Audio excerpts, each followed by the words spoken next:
Hey YouTube, Skijaramas here.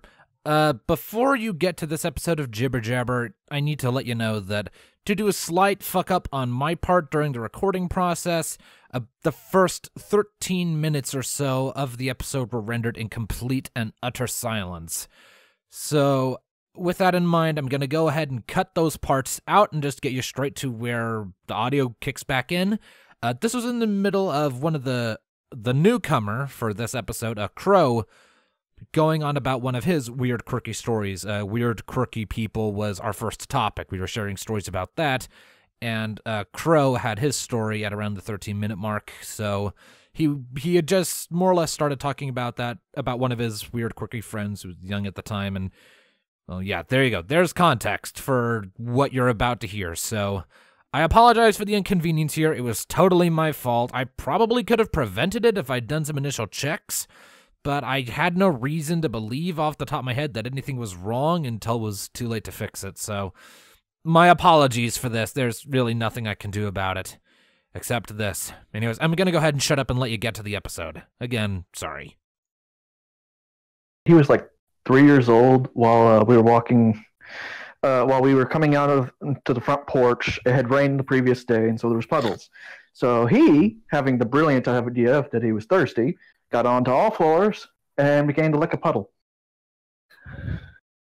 Huh. And we're like, "What are you doing?" And he's like, "I'm thirsty." No. We can get you water. Don't do that. No, don't do that, because you're not going to get very far. And then the other problem, though, is like he's also like he's better now, but for the longest while he was like the pickiest eater ever.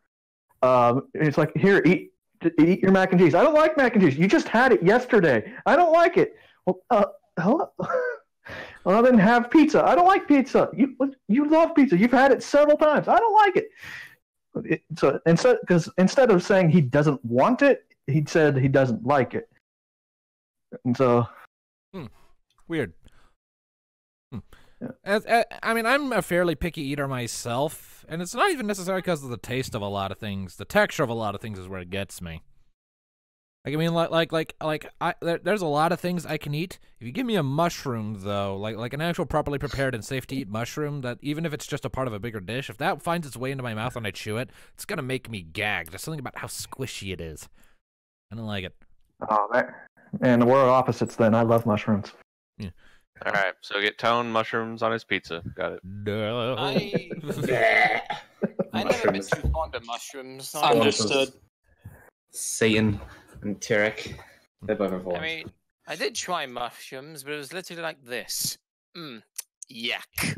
No. Another thing I can't eat is fish. Like most fish, unless it's salmon, tuna, or battered, it tastes of nothing but feels like sandpaper. I like fish sticks. Try them both. Yeah. I really like. You like sticking fish sticks? Listen here, you son of a bitch. That's not fish. That's processed bullshit they call fish. All right, fine. All right, fine. Either way, I like crunchy fish. Fish that's prepared to be crunchy. All right. I just like crunchy meats. I don't like fish at all. I can't. It's tasteless, but it feels like sandpaper. My grandpa would go out and catch fish, and then cook the fish, and my grandma would bread it and make fish sticks. I want to go to the seaside now. Anyways, Hades. Give a man a fish, I'll go to a freaking takeaway instead. So, Hades, do you have any stories about weird, quirky people? That isn't any of us? Well, no, there just takes my whole idea right there. I could go on a tirade of just He knows these two cunts, one who's an American, one who's a British, and they broke his heart on a constant basis. They look like that. Yeah, I mean, chances are in the next 15 or so chapters, maybe 20 chapters, the bug in the basement are going to be breaking all your fucking hearts. I mean, you do that in about every story. What are you talking about? Considering he reads what has changed, he hasn't read the most recent chapter yet, he's probably going to hate me for that, and then another 2 chapters time he'll hate me even more. So yeah. I already hate the both of you on a daily basis. Oh no, you're going to hate me way more. That is charming. Trust me, you're going to hate me a lot. Anyways, Hades, go. Speak. As far as that, I can't really think of one off the top of my head. I had a friend in high school. He was really obsessed with joining the Navy at one point. In the And Navy. You he beat was me to it by 2 seconds. he would talk about it, and he would say, "Oh, I don't have to worry about any kind of career or anything. I'm gonna go jump right into the Navy after high school." He already was volunteering. He was well on his way, and then after high school, he gets kicked out. I was like, "Excuse me." Why? I don't know. He's like, "Stop trying." It was like, dude, you hyped it up so much. And I know it's not really weird, but it just kind of seemed weird to us after he put so much effort into it. Do you just like lost his motivation to accomplish his goal or something? I guess it was odd. Oh, he was an odd kind of guy. You know that it kind of like Tone here, only it's just kind of that like the sarcastic, sadistic asshole that everybody knows and tolerates, but we still are friends somehow. Well, we're friends because I know how to do it without actually being an asshole. I'm the endearing type of asshole, rather. I try to be, at least. I fuck it up sometimes, but I try to be. The thing is I don't go out of my way to deliberately insult everyone, except with established running jokes that I know won't elicit an immediately severely negative response. And more than that, I usually lump myself into those jokes as well, with self-deprecation. True. I am a fucking idiot. I openly acknowledge this, and it's only fair that if I'm gonna insult someone, I insult myself too, because damn it, I deserve it. Same. I know I was an idiot wasting £40 when I could have just spent £22 a month on unlimited data instead of fucking 40 for only 12. If we really want to know idiots, well, I mean, I can't really say Ben anymore because that's kind of entered into a gray area. I've got a little bit of a really special gem than Ben. I would say he's more than a nemesis than a friend.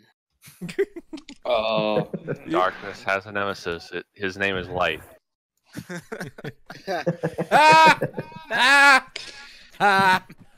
Fuck you. This okay, isn't Kingdom listen Hearts. here, fucker. This isn't Kingdom Hearts. I love that series, but keep it in Kingdom Hearts, please. I wasn't even referencing Kingdom Hearts. It's just light and dark. The thing is, those aren't really nemesises. You need one for the other to exist. Nemesis. Yep. And thank you, Tom, for correcting our poor English.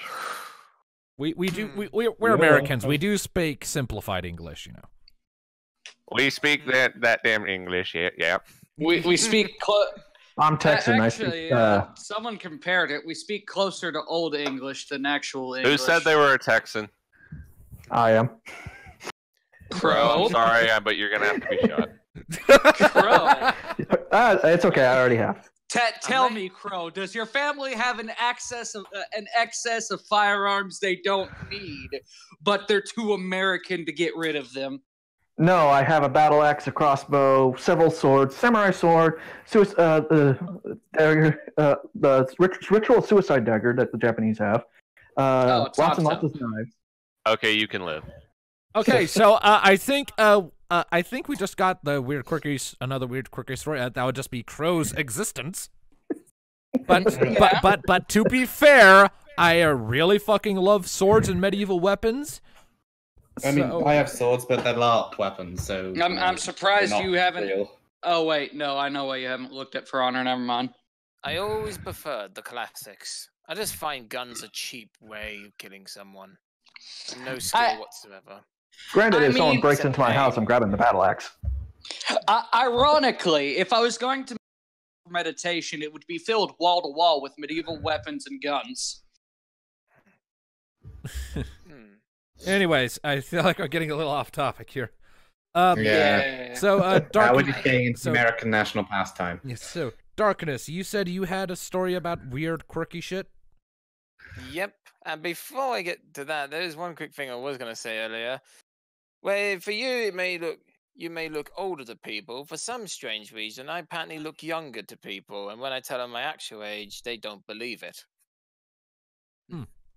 I've been in the same boat. Well, I mean, if I shave away my beard, I still have baby cheeks and no chin. So if I shave my beard, everyone looks at me and is like, "Are you in high school?" It's like, "No, I graduated from that hell years ago."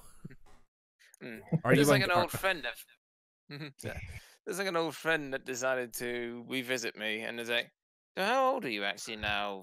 14? Nope. 15? 16 or nothing." And you're way off. I'm 19. 19? No frickin' way. I am. Holy shit. And of course, he even told his parents as soon as we brought him to the door, like, "Hey, did you know that Kane was frickin' 19? Did you?" And I was like, "Really? Good to know."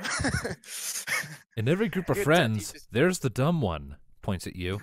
Really? I was a bit embarrassed, but it's all right. I mean, we're really good friends and have a lot in common. I bet.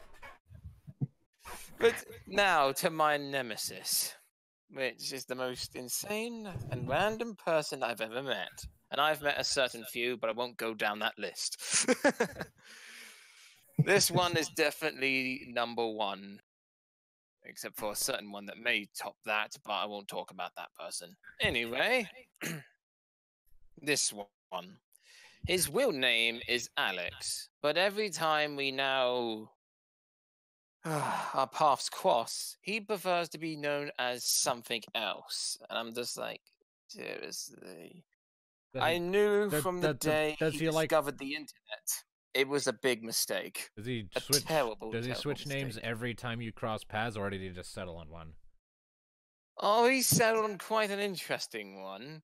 He likes to be known as this, and he really puts into the frickin' over-the-top voice for this name.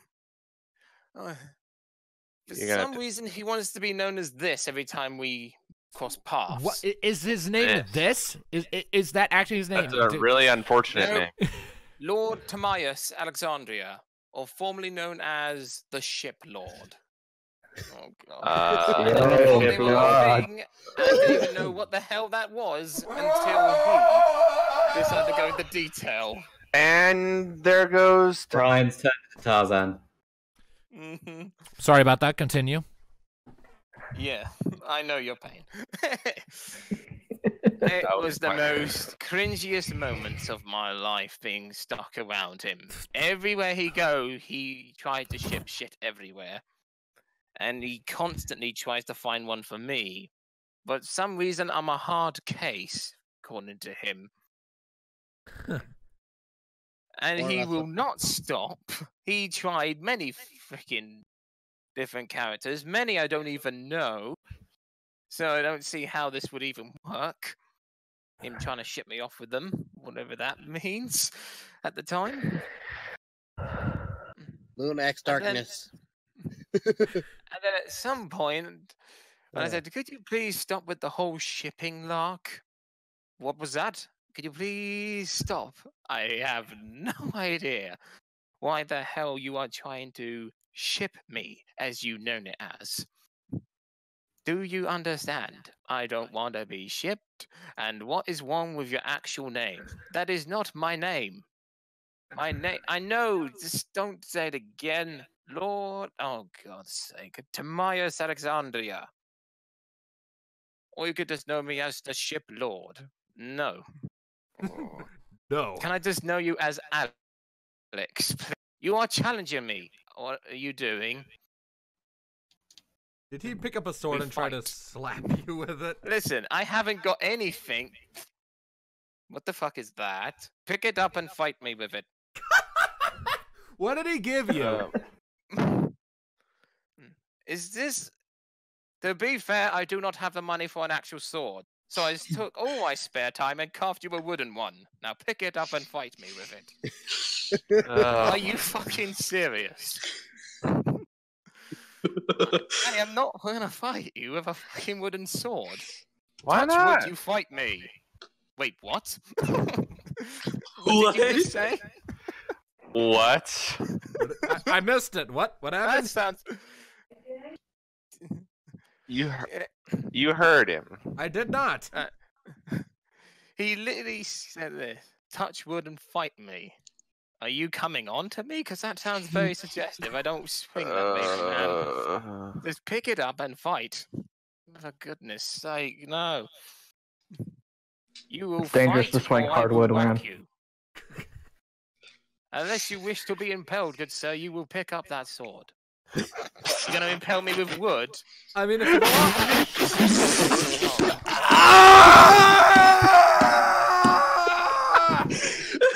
I mean, God damn it, Darkness. Damn it! Ready to prepare. No! Oh my Yes! Darkness. That's what I had to deal with. Oh. You're gonna impale me with wood? God dang. We are changing topics. No, we're not. I like this topic. I get to torture you. I think... You see, it's times like this where you have to appreciate that Tone doesn't need a ship lord in his server, because he already does a great job of shipping himself with people anyway. Namely Chrysalis. Yeah, and of course the internet for some reason keeps trying to ship me with Illumina, which I do not get. Which was you brought that which up. is your fault considering your bad choice of placement for her character. That suggestion existed long before she was ever a part of Jibber Jabber. And in my opinion, it just looks like they're really good friends than anything else. Yes, Your but friendship doesn't If we would have knew the shit that Tone did, all hell would break loose. All right. At the end of this story, every time I tried to walk away, he just kept walking around and getting in my way, saying, "You will not pass until you fight me." Listen, can I just go home? I've got things to do. You will not pass until you pick it up and fight me. So you passed him, correctly? Shall not pass. So you just walked around him again, correct? And just kept doing that? Yep. I just kept doing it until he decided to hit me in the back with it and like, "Are you bloody mad? Do you just fucking hit me with that wooden sword?" That would What are be you gonna do assault! What are you gonna do about it? I'm gonna call the fucking police and get you arrested for assault's what I'm gonna do, motherfucker. What I would have done. Are you just gonna keep hitting my back as I walk? You will fight. Come on. All right. And I just back kicked him in the crotch. He went down in one hit. There you go. Man, you almost You know, since you're in so much pain and my back is in a little bit of pain, we call it a draw. Have a nice day. I'm going home. You did the right thing. He was hitting you with hard wood, so yeah. That's the appropriate place to kick him. He was hitting you with hard wood, go for the nuts. Only fair to reciprocate. He tried to throw the wooden sword at me, but I guess I hit him with such a force. It didn't even go far to the distance. It only went a few centimeters ahead of him. I just turned to see where it landed. It's like, you missed. Screw you. I get you next time. I love the way they go to screw you. Does this mean I could call you Alex? Rude. Yep, I'm definitely just gonna keep walking now. So, question: did that count as both your quick story and that darkness update I had listed in the topic list? No. Okay, well then, top. Oh dear God. Wait, that's you. I might as well jump into that because let's just say I bite the kick in the crotch. That wasn't the last I saw of him, but that's a story for another day. We're gonna have to be getting stories of Alex in here too. Oh God. You meet weird fucking people, Darkness. I know. Anyway, this is what happens when I'm born in Britain. Anyway, so this update thingy, I assume it pertains to anyone and everyone who actually watches Jibber Jabber or something to that effect. I mean, I know that we 7 aren't the only people who watch this show. There's at least a couple hundred people who watch it here and there, I think. Possibly. It's in the double digits of people. I know that. They just love to watch our madness. Yeah. But This is a little bit of an update, and then we probably jump on to Tom's topic. But before that, this one. What the update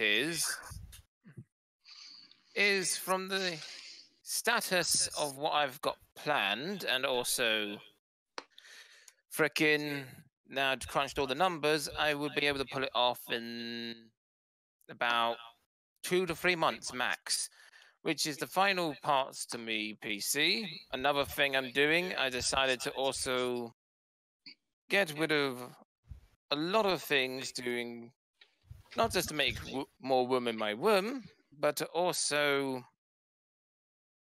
earn a little bit of money on the side to put towards the PC. Yeah, I'm sorry. I'm sorry to stop you for a sec, but I just got us. Did you say more room in my womb? I know. I'm sorry for that. I didn't want it to whine, but I don't know what the frick. More space in the room. Whatever you want to say. You know that actually reminds me of something that I'll get into when you're done. Okay. I definitely want to hear that. So, and another thing that's going to happen, which now I come to think about it, because I was not aware of this until a few months back. A friend of mine who helped me construct this PC, he's decided to build another PC. This originally was going to be for my friend because he wanted a PC the whole time. But unfortunately, his parents won't allow a great big tower in the house because his mother's worried it may catch fire somehow. I can't explain how, but there you go. So they let him have a laptop, but a tower, no. Unfortunately. Well, if it does still come down that case when the PC is built, what I was thinking of doing, because the person who built it won't need it because he's already got a superpowered PC that's even more superior than my own. I could use that one for my mother's house or my nan's house, one of the two. So then I'll have 2 PCs, one round here and one round my other house.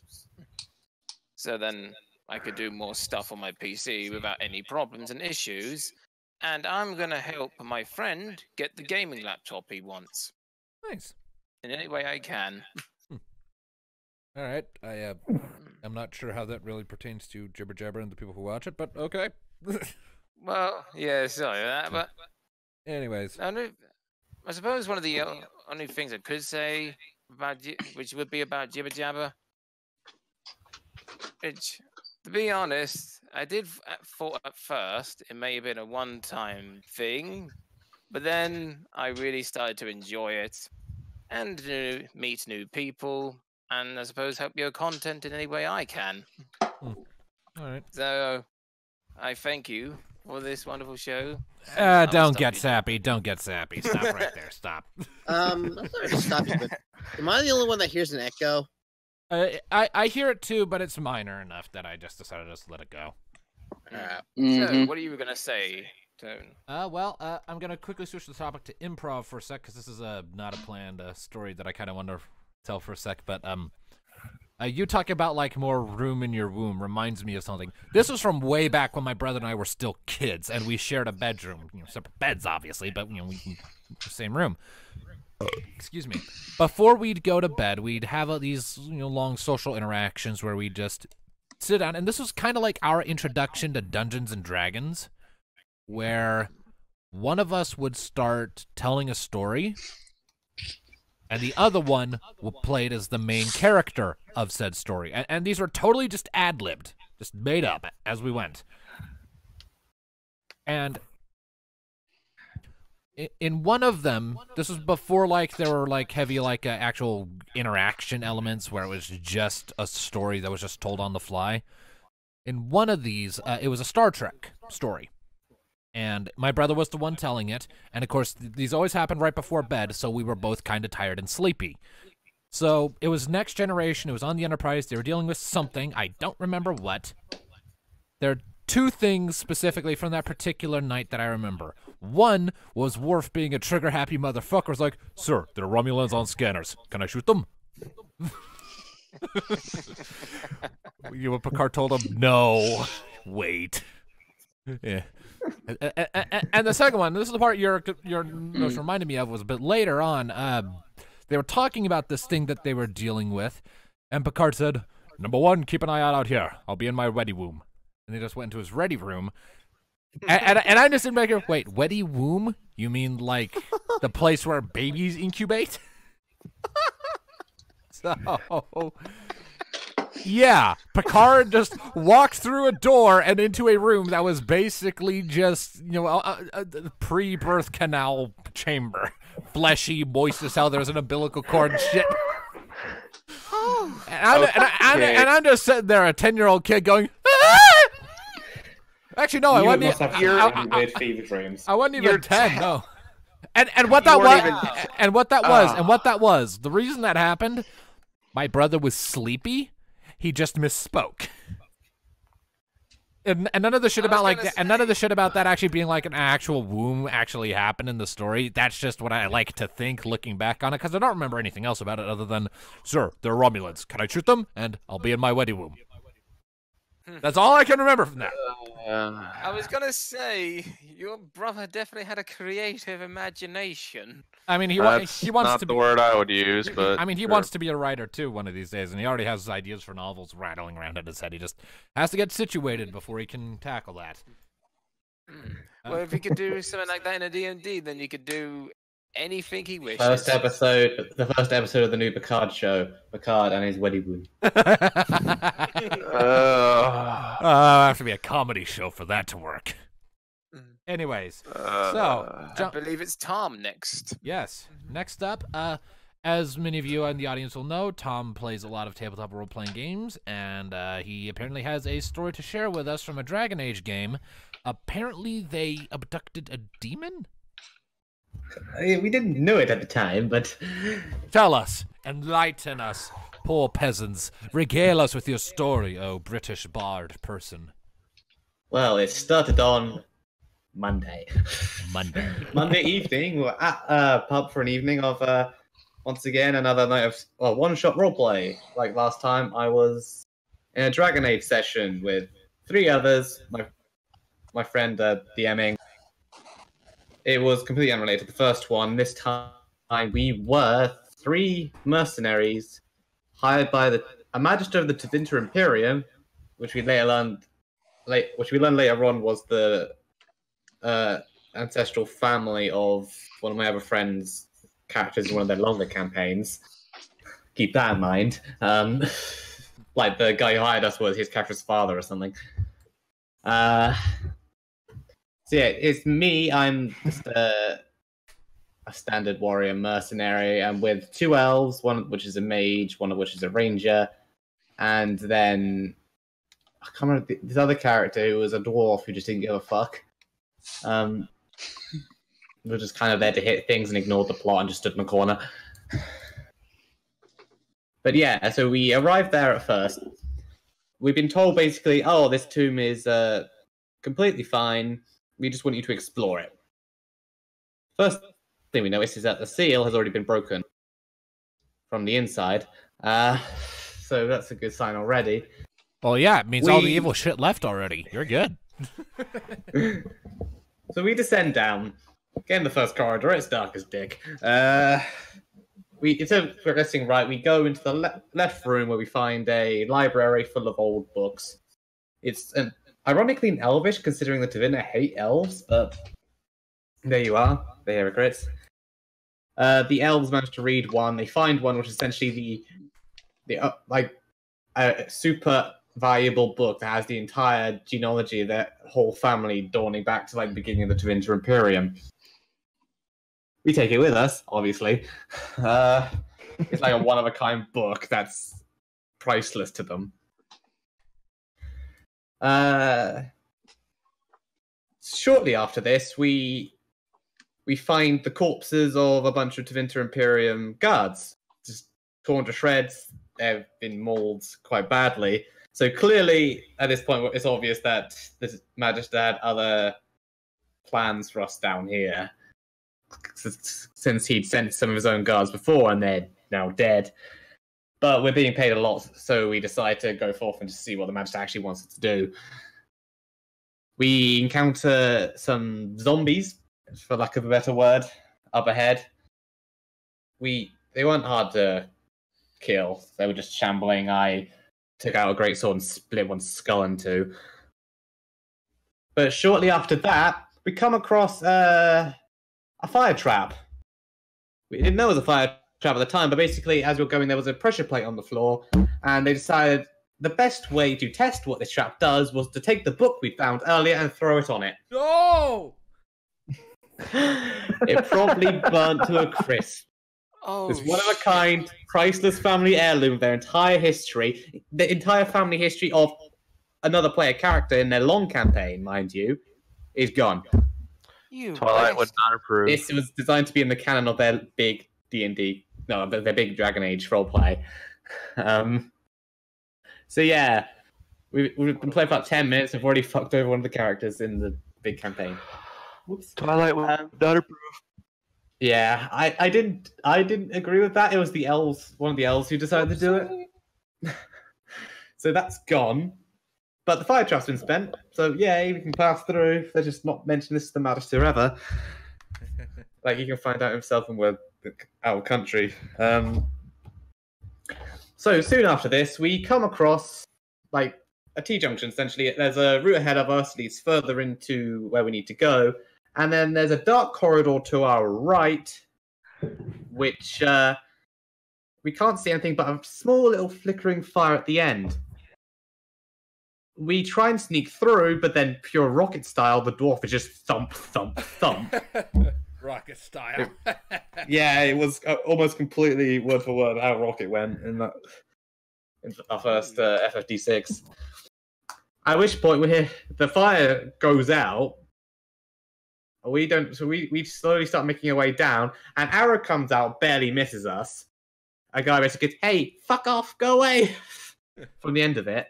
We respond by firing 2 arrows back, and we just hear an "ow" coming from it. Promptly with another guy in Divinity Imperium guard armor coming out with 2 arrows in his shoulder. Kind of complaining about us hitting him and what the fuck we're doing, and we have to ask him what the fuck he's doing. Like, why did he shoot first? And he apparently thought we were zombies or something, even though we're clearly not. He then explains that he was part of a guard detail sent with the Magister's son, the youngest child, in like a sort of rite of passage where they had to learn their family history by going into this ancestral tomb. Like, the child being about 12 years old. And basically, while they were down here, bad shit happened. A zombies attacked. They were all torn apart from the kid who ran ahead in fear.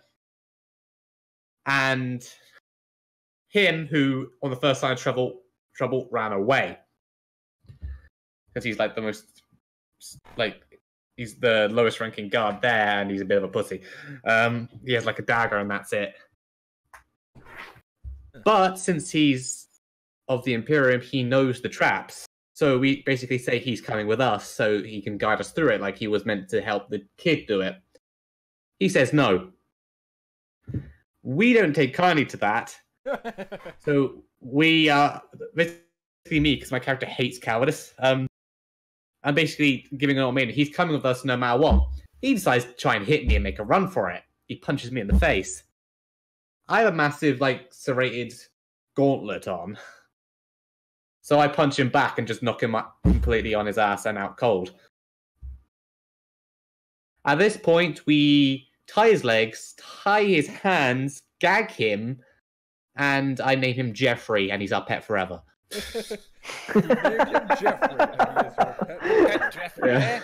come here. So we start dragging him along. His arm is the entire way. We have to go downstairs at some point, which is adjusting the arrows, because we forgot to take the arrows out, which is making the wound bigger. He wakes up at some point. He's struggling. He's screaming. We don't care. Of course not. Yeah. So Jeffrey's not enjoying himself.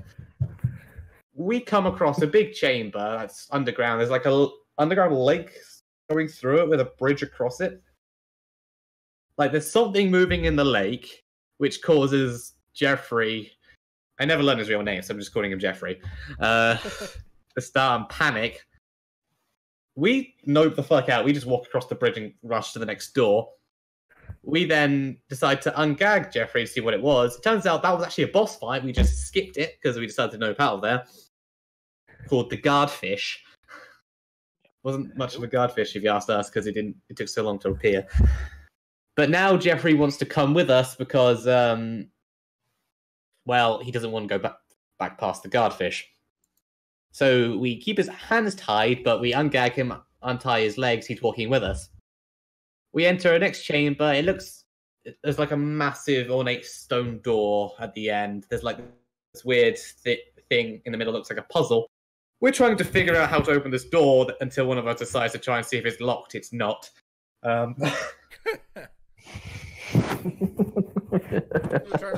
trying to solve this puzzle for 15 minutes. I wonder, is this door locked?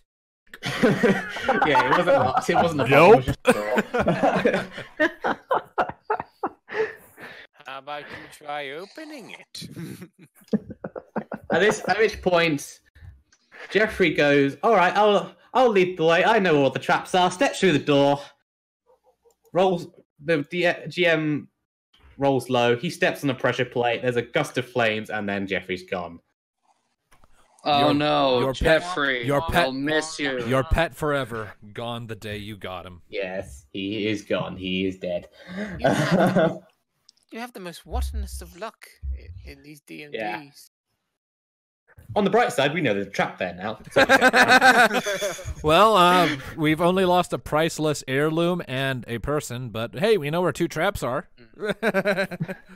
2! Dos! Step cautiously, everyone. You only live once. So yeah, we now enter a labyrinth, which is where all the people are actually buried.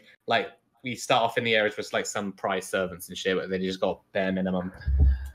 There's a couple more zombies that appear out of some of the tombs. They attack us. We make short work of them. I take a bit of a hit from one sword, but I'm okay. Aside from that, my armor absorbed most of it. It is but a scratch. Yeah, there was one zombie in particular.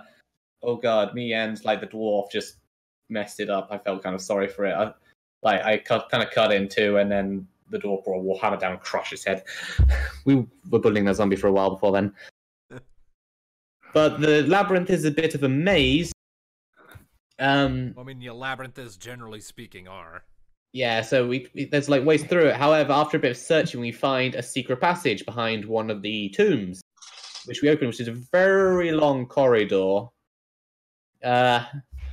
We go down it. There's some traps down there. Nothing in particular we managed to bypass without killing ourselves. We come to the end where it splits off in 2 directions. We decide to go left, and this takes us into, fortunately, after following the way around and making a few correct turns, because we'd skipped most of the maze, we come across the most lavish crypt of them all, which is all the all the tombs are encrusted with gems, priceless jewels, everywhere, far up the eye can see. There's enough here, so it basically the entirety of the family's fortune is pretty much here. Enough to buy a small country, essentially. It's like that treasure trove in The Mummy. Yeah, it's all encrusted into there, and then there's just piles of it kept there as well. This is where they keep their treasures as well as decorating and honoring their dead.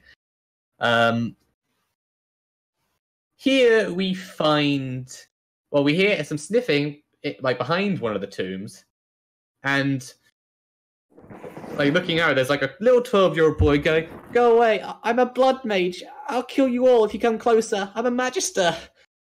And then we kind of just pull him out after some reassurances that we're not going to hurt him with zombies. We're not zombies.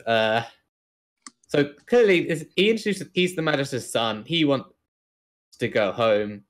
Clearly, this is what we were here for. After he went missing, he decided to send some people down there, but the magister didn't tell us what was actually going on. We assume because they're magisters and they can never hold a straight face to anyone who's beneath them. So we take the kid. There's apparently a ward over the door that's stopping him from leaving, but stopping anything bad from coming in to hurt him. So we disable the trap, and the moment we do, we start hearing footsteps rushing towards us. So we're like, fuck, turn it back on, turn it back on. We can't turn it back on, at which point what looks like a guard comes out saying, oh, thank God the young master's okay. We don't trust it in the slightest, so our mage detects magic and immediately unveils it as a desire demon, which is essentially a kind of a succubus kind of thing. Who kind of Yeah, they're actually pretty cool. seemingly wants the child to manipulate the father and, gain control of a entire Tevinter Imperium family. This was a boss fight, and I felt sorry for the Desire Demon. This did not go its way at all. Opening fight, like, the dwarf went in, whacked it with a hammer, hit it back a few paces. I shot it with an arrow. It then prepared a spell to take control of one of us using blood magic, to use its thrall. It critical failed, backfired, and hurt the demon for about half its health. Jesus, Yeah, with the elves defending the child, who's oddly blank-faced as its whole development, we do another attack phase on the demon. The demon then goes to take a claw swipe at the dwarf.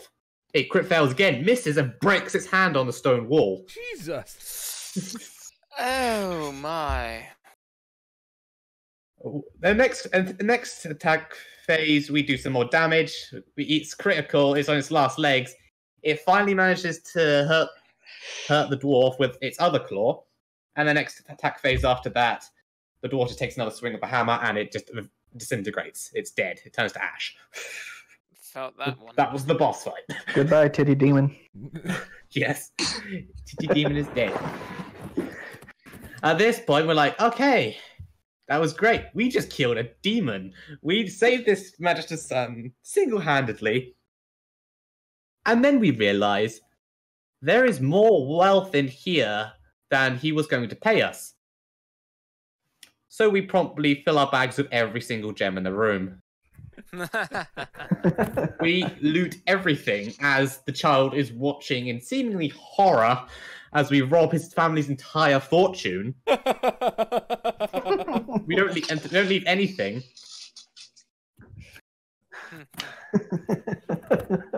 However, another odd thing happens. Like, as we're doing this, one of the mages scans the child, doesn't find any magic. So we are kind of also maybe assuming that the Magister actually sent the child down here to potentially die, since he has no magical skill. But we'll leave that till later. We're also thinking of either ransoming the Magister, but if it's true they didn't want him at all, adopting him and raising him as our own.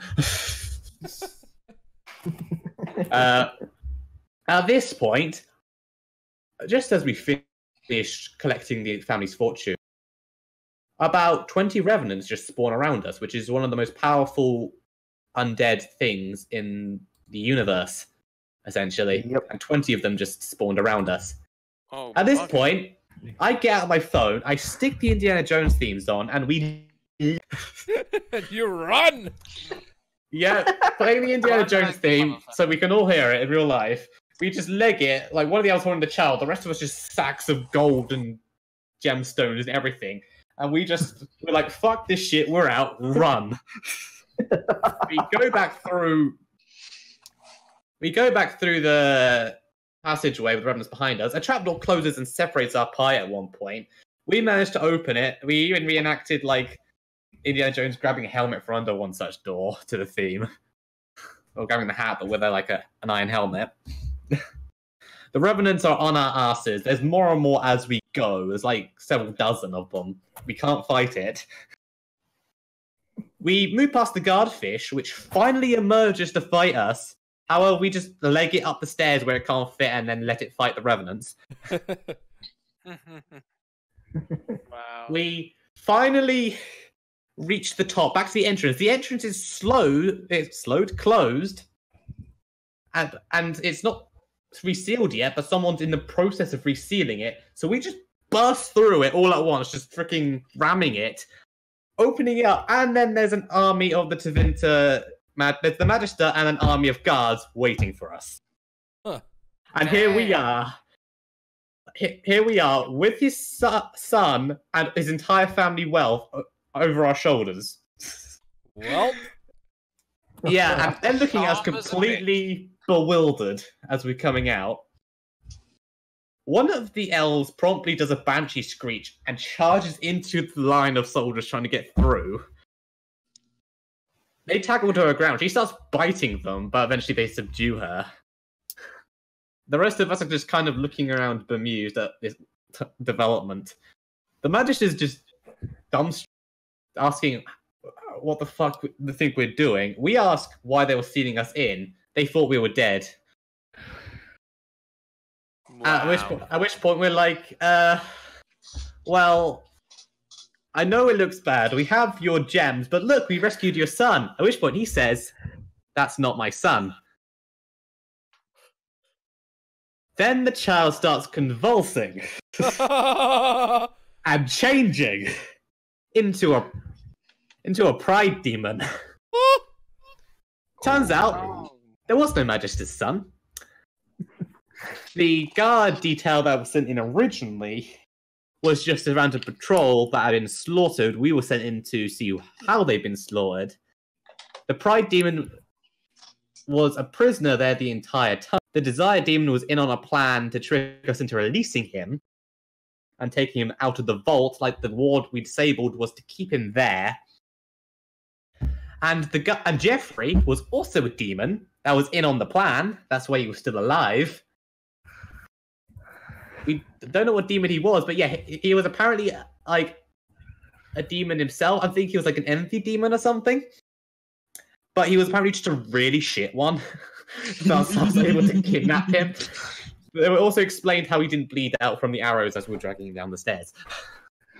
But that fire was hot enough to still kill him, though. So yeah, he's dead. He's probably dead. All right. Epic fail. He was just a really crap demon. Rip Jeffrey, always in our hearts.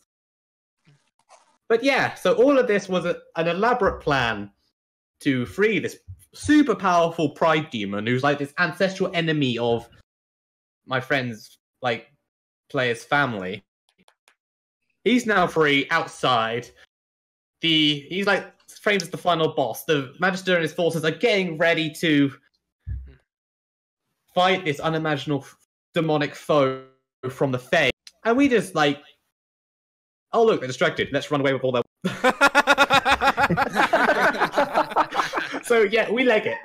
We take their fortune and we just go. We just let them fight the demon. Does that technically mean Who you're that boy? Who him is? Why?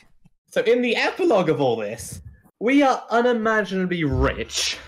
Like we have enough money to buy a country. I use it to buy out a band who, like my father tried to sell me to at some point. We later learn that the Magister did defeat the demon, though at the cost of most of his men. Oh, I bet he wasn't happy. Yeah, well, we're not in the Imperium anymore, so fuck him. We've taken his entire family riches, we burnt his ancestral book, and left them with, like... a decimated army. Their house has been decimated, and this is like the family of a player character, so... Good luck with that. They released a great evil that wiped out the only military force that may protect the land. Why they do this? Because fuck it. Why not? Well, we don't care.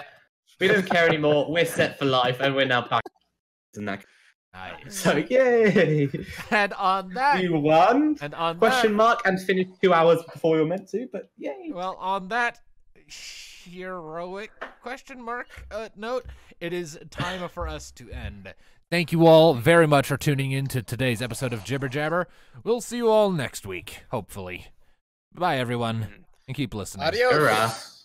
Goodbye. Bye. Alex Bye. is weird.